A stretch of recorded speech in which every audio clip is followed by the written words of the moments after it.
que son propias al Poder Ejecutivo y le pone algunas condiciones.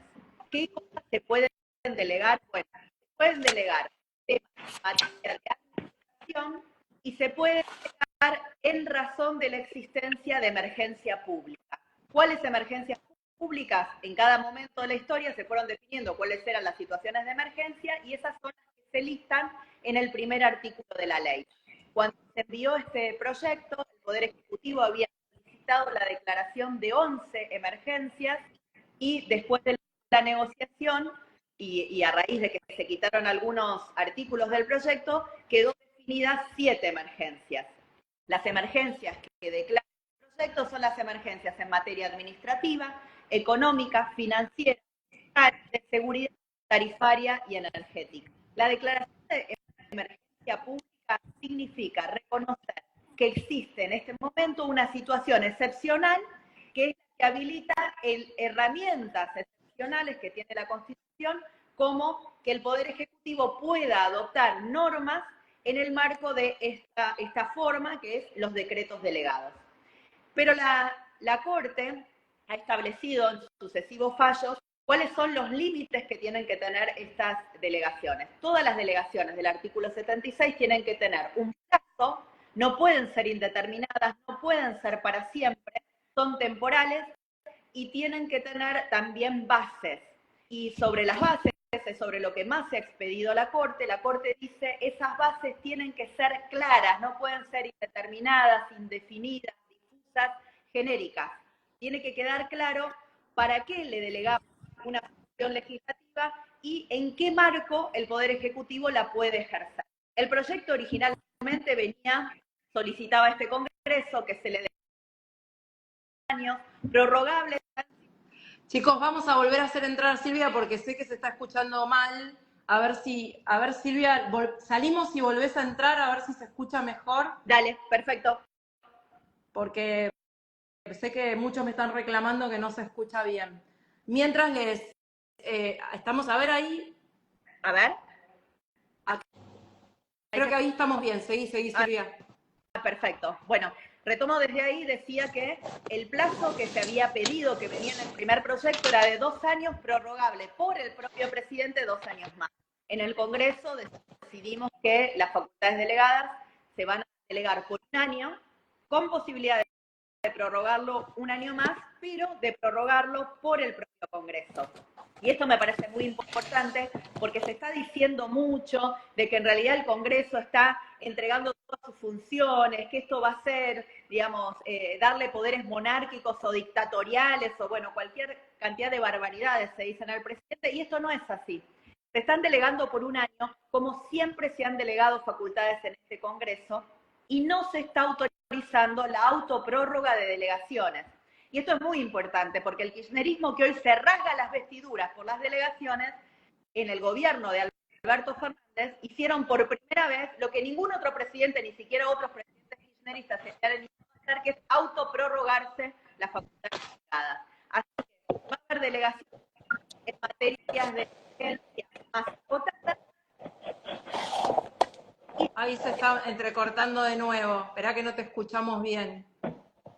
Creo que un problema de acá. A ver, voy a tratar de mover a ver si consigo mejor conectividad. Pueden seguir con otras partes de la. Volvemos con.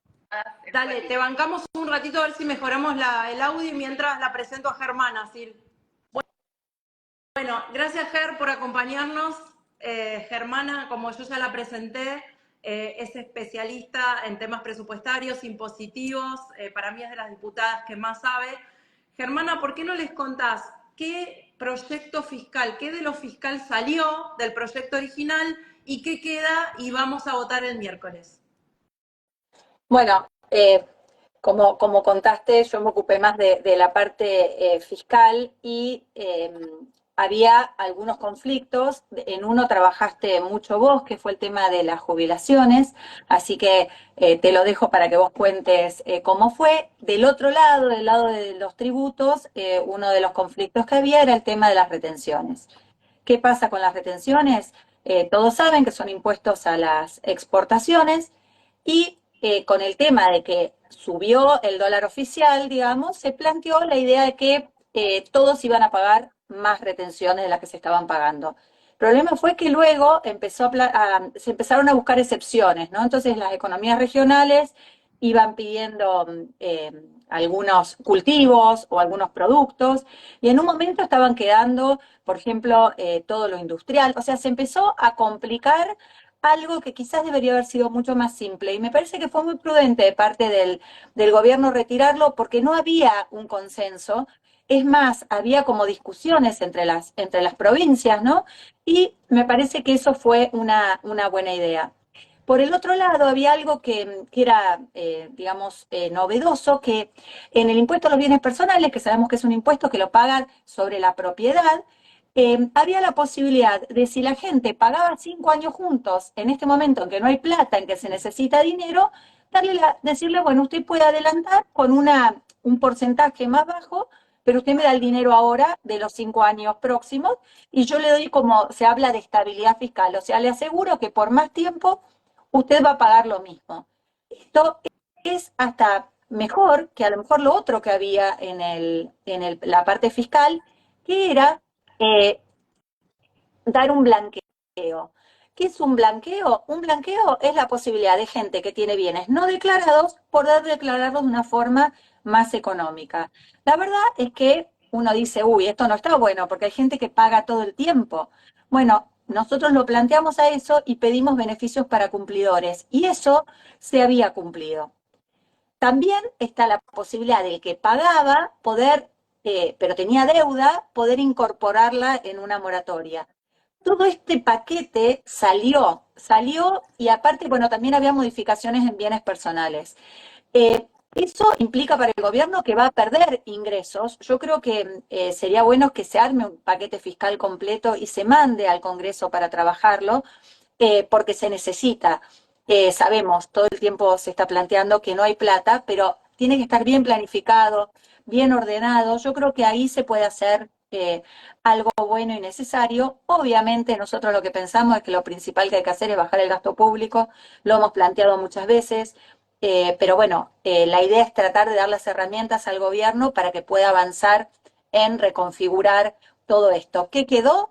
Quedó, por ejemplo, la posibilidad de grandes inversiones, pero hablo de grandes emprendimientos, que vengan a la Argentina y asegurarles que se les van a dar condiciones de país normal, un país que todavía no tenemos, que es al que tenemos que apuntar. Un país donde se asegure que lo que empieza a pagar ahora sea lo mismo que va a pagar siempre, que se asegure que si es de una empresa del exterior y gana, se pueda llevar sus ganancias que obtuvo, pero además asegurarse que esas inversiones grandes sean inversiones reales en término, y que finalmente generen activos para el país, ¿no? Entonces, eso sí quedó. Nuestro planteo que fue tomado era que no estaba el número fijado, no decía cuánto era la gran inversión. Y la gran inversión no puede ser discrecional del Ejecutivo. Entonces ahora la mandaron, esto sigue estando, y lo mandaron con un porcentaje, perdón, con un monto, como para poder decir de acá para arriba son grandes inversiones.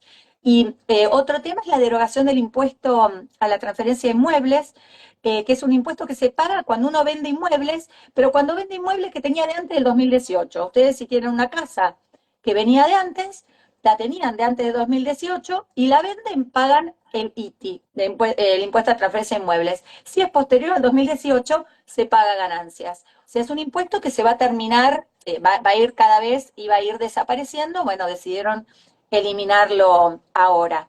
Y sí, hay todo un tema con el impuesto a los cigarrillos, cambiarlo, poner unas alícuotas más altas, que también, bueno, es un impuesto que la idea es que sea disuasivo de fumar.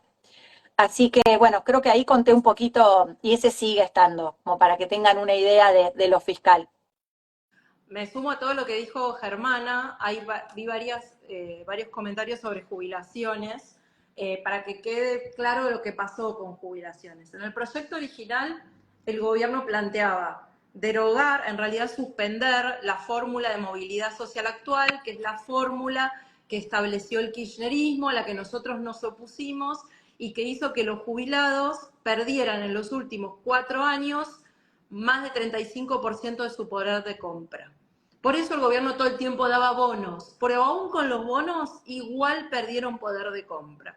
Es decir, que la fórmula que defendió el kirchnerismo fue una fórmula que los hizo estar mucho peor. En eso siempre estuvimos de acuerdo con el gobierno, que esta fórmula no podía seguir vigente. El gobierno en su primera versión propuso que el presidente decidiera por decreto cuánto tenían que ganar los jubilados. A nosotros nos pareció que esa facultad había que discutirla, que no podíamos dejar en manos del presidente, sea Milei o quien sea, la decisión de cuánto tiene que ganar un jubilado, que eso es algo que tiene que pasar por el Congreso, y le propusimos al gobierno que definiera una fórmula que tuviera que ver con la inflación, que es hoy lo que más nos preocupa. Sobre todo porque vemos diciembre, enero y sabemos que febrero y los meses que vienen todavía la inflación va a ser alta y los jubilados se estaban quedando muy atrás con la fórmula vigente. El gobierno tomó la propuesta de fórmula ajustada por inflación que nosotros hicimos, pero decidió, cuando retiró el capítulo fiscal, retirar también jubilaciones para seguir trabajándola todavía más. Nosotros vamos a seguir insistiendo con ese tema. Para nosotros es importante que la jubilación se ajuste por inflación y no desde ahora, sino que considere los meses que ya pasaron, para que los jubilados no sigan perdiendo ingresos. Así que eso no se va a discutir en el recinto el miércoles, porque el gobierno retiró el capítulo de jubilaciones, pero es algo que para nosotros sí es urgente discutir y creemos que vale la pena trabajar con el gobierno para cuanto antes cambiar esta fórmula que nos sirve. Ahora sí retornó Silvia, a ver si ahora el audio está mejor y nos termina de explicar lo de facultades. Bueno, a ver si bien. Más o menos, a ver, dale, habla un ratito más, a ver. Pusimos el máximo de la tecnología disponible acá en el Congreso. Y entonces, finalmente, las facultades que se delegan, bases que ahora la ley, solamente un año renovables por otro año con intervención del Congreso. Yo te reitero por las dudas que salió un poco entrecortado. Son facultades. Antes eran en 11, ahora son en 7 temas. Antes eran por 2 años y el presidente las podía prorrogar 2 años más. Ahora son por 1 año y a fin de año el Congreso decide si se las da o no. ¿Es así? Es así. Perfecto. Sí. Bueno, ahora sí, abrimos a preguntas para que nos pregunten lo que quieran. Hay más capítulos en la ley de educación. Un tema que salió acá es de salud mental. Les aviso que el gobierno ya hace más de una semana decidió retirar el capítulo central de salud mental, que para nosotros era importante y también vamos a seguir insistiendo en que vuelva a discutirlo el Congreso, porque el kirchnerismo nunca quiso cambiar la ley de salud mental y sabemos que es una demanda de personas víctimas de consumo, de personas que padecen trastornos de salud mental y sobre todo de sus familias. Ahí estoy empezando a mirar. ¿Qué cambios, Gisela, qué cambios lograron introducir desde el PRO? Silvia, ¿querés contar un poquito qué cambió a partir de iniciativa del PRO? Bueno, uno muy importante, que es un proyecto de María Eugenia de hace mucho tiempo, que es la eliminación de las jubilaciones de privilegio para presidente y vice. Todavía, digamos, siguen existiendo las jubilaciones de privilegio. Hace muchos años que los diputados no están incluidos, eso está bueno aclararlo porque a veces sigue habiendo una creencia de que están incluidos y eso no es así, pero todavía seguían teniendo presidente y vice, y esto es una de las cosas que ahora se eliminó. Luego nosotros hicimos varios aportes en materia de educación que creemos mejoraron la propuesta original del gobierno, por ejemplo, para especificar bien a qué se refería con educación híbrida, para que esta sea un complemento a la educación siempre que se respete obviamente el contenido curricular como corresponde en la educación presencial, sobre todo en los chicos de la primaria.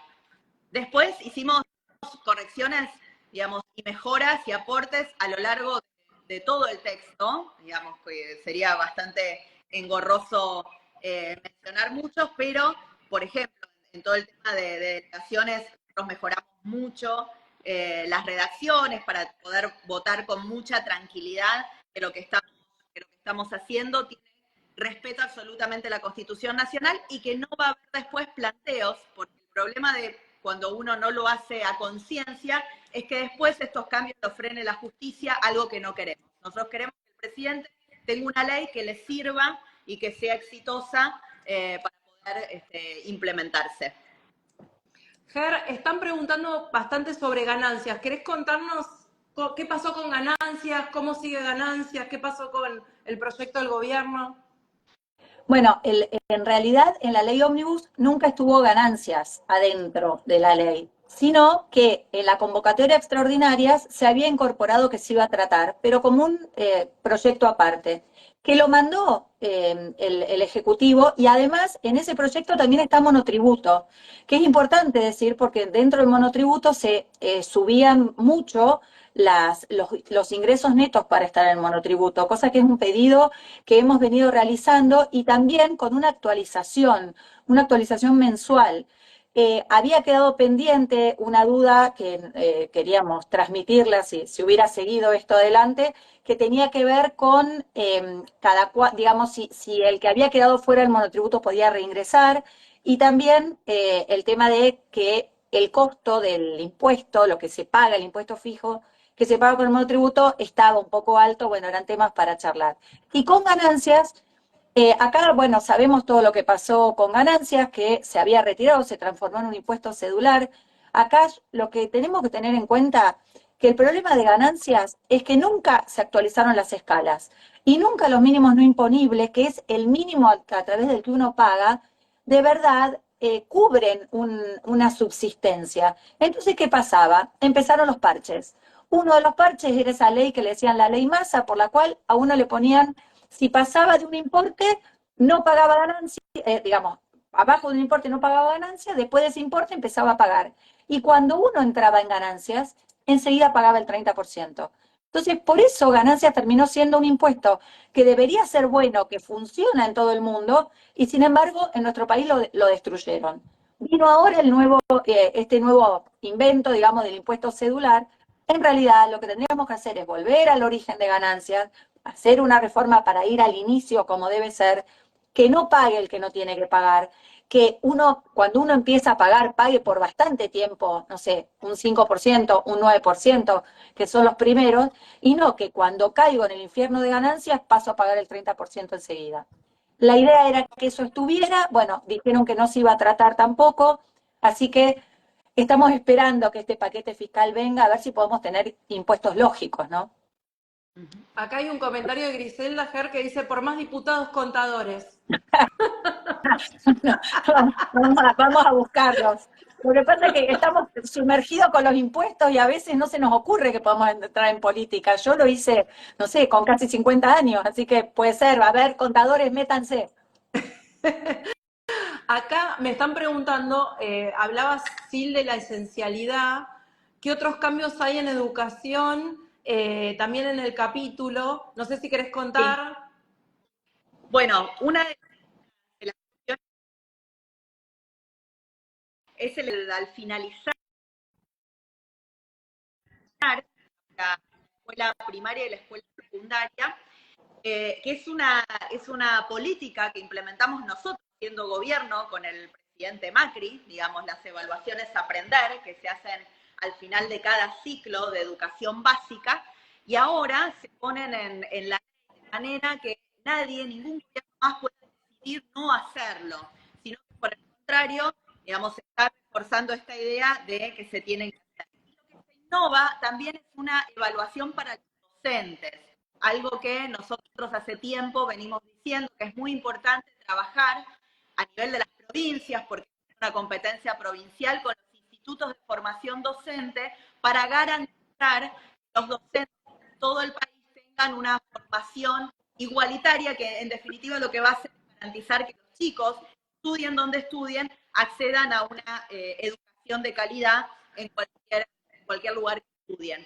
Por otra parte, en relación al presupuesto universitario, por ejemplo, se agregaron criterios objetivos para la determinación de los aportes públicos al presupuesto universitario, que tienen que ver con la tasa de gasto efectiva, que van a tener que ver, por ejemplo, con poder fortalecer carreras que sean consideradas estratégicas, y de alguna manera premiar ese desarrollo de carreras estratégicas, entre otras cosas, que van a estar, obviamente, se van a trabajar todas estas cosas dentro de el Consejo Interuniversitario, pero, digamos, la ley ya está poniendo pautas para que esta asignación de recursos sea más eficiente por un lado y más objetiva por el otro. Ahí había una pregunta de que la educación deja de ser obligatoria a partir de cuarto grado. No, no es así. La educación sigue siendo obligatoria como establece la Ley Federal de Educación, y todos los cambios, la verdad es que son positivos y nosotros trabajamos mucho. En particular no están acá los diputados que más trabajaron para esto, que son Alejandro Finocchiaro, Sabrina Asmejet, que son muchos de los que trabajaron en los cambios con el secretario de Educación Torrendel, y la verdad es que hubo mucha ida y vuelta en el capítulo de educación, no solo con nuestro bloque, sino también con el bloque del radicalismo y con el bloque de Hacemos Coalición, y creo que quedó un capítulo bastante consensuado que va a llegar a recinto y que se trabajó bastante. Acá hay una pregunta, Germana, me preguntan sobre la reforma laboral. ¿Qué pasa? ¿Queda? ¿No queda? ¿Está en la ley? ¿No está en la ley? Bueno, la reforma laboral está en el DNU, en realidad, que sabemos que la justicia ahora, bueno, ha tenido un camino negativo en nuestro sentido, pero nosotros creemos que tiene que haber una reforma laboral, que la única forma, tenemos dos cosas que solucionar con la reforma laboral. Por un lado, que haya empleo. No puede ser que la gente esté tanta gente precarizada, sin estar anotada, y también las empresas es como que tienen miedo de tomar gente. Eso tiene que salir, no puede estar más en ese sentido.